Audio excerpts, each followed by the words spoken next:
जादूगर जाकाल का जादू देखिए, ऐसा जादू जो आपने अपने जीवन में कभी नहीं देखा होगा। आइए आइए। उसकी आवाज़ सुनकर गांव के कुछ लोग उसकी ओर बढ़ते हैं जादू देखने के लिए। ये जो देख रहे हो, जो मेरे साथ में एक बच्चा खड़ा है, अगर तुम सब कहो तो मैं इसे पल भर में गधा बना दूं। बना दो, बना दो, बना दो। ऐ बच्चे, क्या तू गधा बनने के लिए तैयार है? जी जादूगर जाकाल, मैं गधा बनने के लिए तैयार हूँ। मुझे गधा बना दो। ठीक है तो फिर ये ले, झूम झूम जिंगारा। इस बच्चे को गधे में बदल दे मिंगारा। वाह वाह जादूगर साहब, वाह वाह जादूगर साहब, वाह वाह कमाल कर दिया, वाह वाह। वाह वाह जादूगर साहब, आपने तो वाकई कमाल का जादू दिखाया है। एक जीते जागते इंसान को गधा बनाया है। वाह वाह वाह वाह, मजा आ गया। क्या जादू था। जादूगर जाकाल ऐसे ही जगह जगह जाकर अपने जादू का प्रदर्शन करता है। उससे उसे जो पैसे मिलते हैं उनसे वे अपना पेट भरता है। जादूगर जाकाल जबलपुर में रहता है। जबलपुर गांव एक बड़ा गांव है। यहाँ बहुत से परिवार रहते हैं। जादूगर जाकाल के पास बहुत सारी जादुई चीजें हैं जिन्हें वे लोगों की नजरों से छिपाकर रखता है। एक दिन जादूगर अपने घर से बाहर जाता है और थोड़ी दूर चलता है। तभी अचानक कुछ चोर वहां आ जाते हैं। क्यों रे जादूगर जाकाल, तेरे पास जितना भी माल है सब हमको दे दे। माल? कैसा माल? मेरे पास तो कुछ भी नहीं है। मुझे छोड़ दो और जाने दो।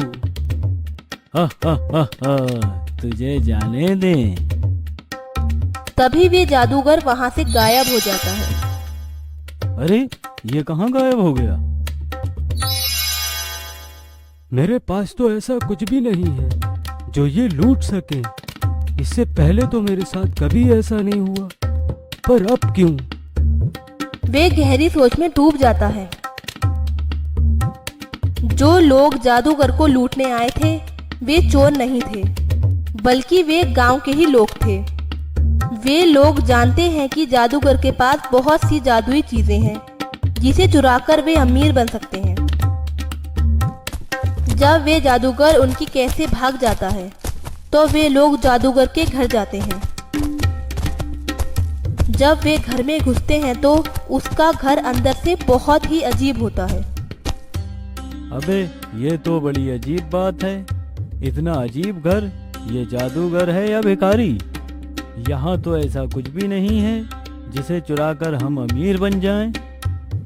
हाँ सही कह रहे हो, मुझे तो ये कोई भिखारी लगता है। वे लोग चारों ओर उन जादुई चीजों को ढूंढते हैं कि उनको वहाँ एक चादर के सिवा कुछ नहीं मिलता। अबे यहाँ तो इस चादर के अलावा कुछ नहीं, ये तो सच में भिखारी है। वे लोग वहाँ से जाने लगते हैं। तभी उनका साथी उस चादर को उठा लेता है और अपने साथ ले आता है।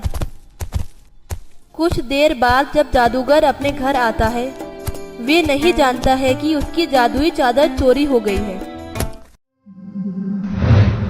वे अपने काम में लग जाता है। इधर रात हो जाती है। जब जादूगर जाकाल अपने बिस्तर पर सोने के लिए जाता है, वे देखता है कि उसकी जादुई चादर बिस्तर पर नहीं है। वे ये देखकर परेशान हो जाता है और उस चादर को चारों तरफ ढूंढने लगता है, पर वे चादर उसको कहीं नहीं मिलती। वह अपनी शक्तियों से पता लगाता है कि वे जादुई चादर उन्हीं लोगों ने चुराई है जिन्होंने उसे लूटने की कोशिश की थी।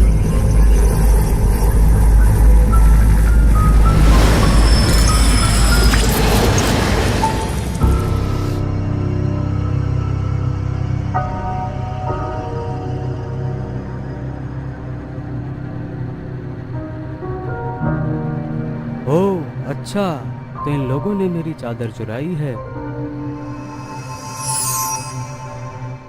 अब वह सवेरा होने का इंतजार करता है। वह चादर अर्जुन के पास है, जो इसी गांव में रहता है। अर्जुन वे चादर अपने घर में रख देता है। तभी अचानक कुछ चोर अर्जुन के घर में आ जाते हैं। अर्जुन उन्हें देखकर घबरा जाता है। हुस साला, चल बे बेटा, तेरे घर में जितना भी सोना और पैसा है सब हमें लाकर दे दे, अगर तू अपनी जान की सलामती चाहता है। सोना पैसा? मेरे पास तो कुछ भी नहीं है, मैं तुम्हें कहाँ से ला कर दूं? हुस साला सरदार, ये तो कह रहा है घर में न सोना है और न पैसा। हमें लगता है हम गलत जगह पर आ गए। चलो सरदार। अबे चुप, जाकर घर का सारा सामान उठा ले। वे अर्जुन के घर का सारा सामान चुरा लेते हैं और साथ में वे जादुई चादर भी, जो अर्जुन जादूगर जाकाल के घर से चुरा कर लाया था। जब वे चोर गांव में चोरी करके अपने ठिकाने पर पहुंचते हैं तो रात बहुत हो जाती है। सब सोने के लिए जाते हैं। तभी टिंकू उस जादुई चादर को ओढ़ कर लेट जाता है और दिखना बंद हो जाता है। ये सारी घटना उनका सरदार कालिया देख रहा होता है। टिंकू, ओ टिंकू। हुस साला सरदार, पकड़ लिया, सरदार पकड़ लिया। अबे उठ, सपने में भी तुझे लूट नजर आ रही है। चल वो चादर यहाँ लेकर आ। कालिया टिंकू से वे जादुई चादर ले लेता है और सबके सामने अपने आप को ढकता है। कालिया किसी को दिखाई नहीं देता है। सब हैरान हो जाते हैं। यह देखकर वे सब समझ जाते हैं कि ये कोई साधारण चादर नहीं, बल्कि जादुई चादर है। आज तो सबसे बड़ा खजाना हाथ लगा है। अब हमें कोई नहीं देख पाएगा और हम सबको लूट भी लेंगे। सरदार की जय हो, सरदार की जय हो।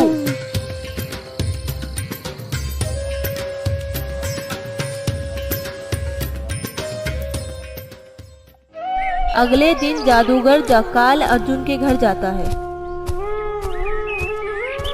और उससे उस चादर के बारे में पता करता है।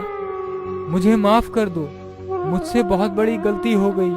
कल रात मेरे घर में चोरी हो गई और वो चोर मेरे घर के सामान के साथ साथ वो चादर भी ले गई। मैं लौटाने ही वाला था। वे जादूगर जाकाल से माफी मांगता है और अपने किए पर शर्मिंदा होता है, क्योंकि उसके साथ वैसा ही हुआ जैसा उसने जादूगर जाकाल के साथ किया था। मैंने तुम्हें माफ किया, तुम्हें अपनी गलती का एहसास हुआ, मेरे लिए इतना ही काफी है। बताओ वो चोर कौन थे और कैसे दिखते थे? मैं नहीं जानता, मैं उन्हें उस रात देख नहीं पाया। जादूगर वहां से वापस अपने घर आ जाता है और अपनी शक्तियों से पता लगाने की कोशिश करता है, पर पता नहीं लगा पाता है कि वे चोर कौन थे। इधर रात हो जाती है। कालिया और टिंकू उस जादुई चादर को लेकर चोरी करने निकलते हैं और कई घरों में चोरी करते हैं और वे जादुई चादर की मदद से किसी को भी दिखाई नहीं देते हैं। हुस साला सरदार कालिया, आज तो हमने गांव वालों को खा लिया। ये देखो, सोना, चांदी, पैसा, हमने एक रात में इतना कमा लिया। देखो सरदार, अब मत देना मुझे गालियां। जब दिन निकलता है, गांव के लोग उठते हैं। ये देख गांव वाले हैरान और परेशान हो जाते हैं। उस रात कई घरों में चोरियां होती हैं। ये बात गांव में आग की तरह फैल जाती है। अरे मेरी तो कुछ समझ नहीं आ रहा है। वो कौन चोर थे जो एक ही रात में गांव के इतने घरों में चोरी कर कर चले गए? मुखिया जी, मैं तो लुट गया, बर्बाद हो गया। वे मेरी बिटिया की दहेज का सारा सामान चुरा कर ले गए। अब मैं अपनी बिटिया की शादी कैसे करूंगा? हाँ, सही कह रहे हो चाचा, वे मेरे घर का भी सामान चुरा कर ले गए। गांव वाले परेशान हो जाते हैं कि क्या करा जाए। इसके चलते गांव के लोगों ने तो सोना ही बंद कर दिया था। ऐसे ही कालिया और उसके साथी गांव में कई चोरियां करते हैं। जादूगर जकाल उन चोरों को पकड़ने की एक योजना बनाता है। एक रात वो गांव के अंदर आने वाले रास्ते पर अपने जादू से तेल डाल देता है ताकि वो चोर आए और वे तेल उनके पैरों में लग जाए और उनके पैरों के निशान जमीन पर बन जाएं, जिसकी मदद से वे उनके ठिकाने पर पहुंच सके। जादूगर जकाल छिप जाता है और उन चोरों के आने का इंतजार करता है। साला सरदार, क्या अब भी हमें चोरी करने की जरूरत है? हमने इतना कुछ तो चुरा लिया। आओ, हाँ, ये तो सही कह रहा है सरदार। चुपो तुम दोनों और चलो चोरी करने। इतने से हमारा कुछ नहीं हो सकता। कालिया अपने साथियों के साथ चोरी करने के लिए निकलता है और गांव में चोरी करने के बाद वे लोग अपने ठिकाने पर पहुंचते हैं। इधर उनके पैरों के निशान रास्ते पर बन जाते हैं, जिसकी मदद से जादूगर जकाल उनके ठिकाने पर पहुंच जाता है।